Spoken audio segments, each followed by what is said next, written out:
আপনি বলেন। আহ, যেরকম আমরা ট্রেলারে দেখলাম যে সূর্য খুব ম্যাজিক্যাল একটি চরিত্র, খুবই অদ্ভুত। এই পৃথিবীতে এরকম মানুষ কম পাওয়া যায় বলে আমি মনে করি।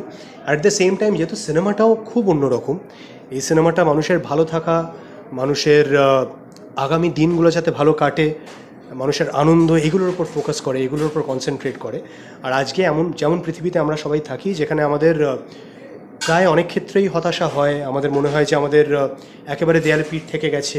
সেই দেয়ালে পিঠ থেকে যাওয়ার থেকেও যে আবার বাউন্স ব্যাক করা যায়, আগামীকাল যে আরও বেশি সুন্দর, আরও বেশি ব্রাইট, আরও বেশি আনন্দের হতে পারে, সেই আশা জাগানো যায়। সেই নিয়ে সূর্য সিনেমাটা, সেই নিয়ে সূর্য চরিত্রটা, that is what makes the film very special.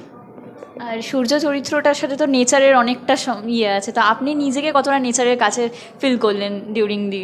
না, এটা আমাকে যারা চেনে তারাও হয়তো এটার সঙ্গে রিলেট করতে পারবে যে আমি প্রচণ্ড পাহাড়ে ঘুরে বেড়াতে ভালোবাসি। আমি যখনই শ্যুট থাকে না, সিনেমা রিলিজ থাকে না, আমি পাহাড়েই সময় কাটাই।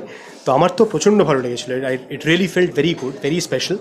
আর আমার মনে হয় যে গোটা সিনেমাটা তোমরা যদি দেখো, যেভাবে শ্যুট করা হয়েছে, আমাদের ডিরেক্টর শিলাজিৎ মৌলিক যেভাবে শ্যুট করেছেন, অয়ন আমাদের সিনেমাটোগ্রাফার, তাতে না nature plays a very important part.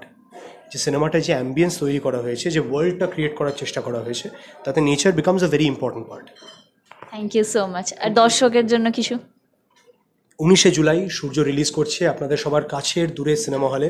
Please দেখুন, দেখে জানান কেমন লাগলো। আপনাদের ওয়ার্ড অফ মাউথে আমরা আরও অনেক বেশি অডিয়েন্স পাবো, তাই দেখে জানাবেন নিশ্চয়ই। Thank you.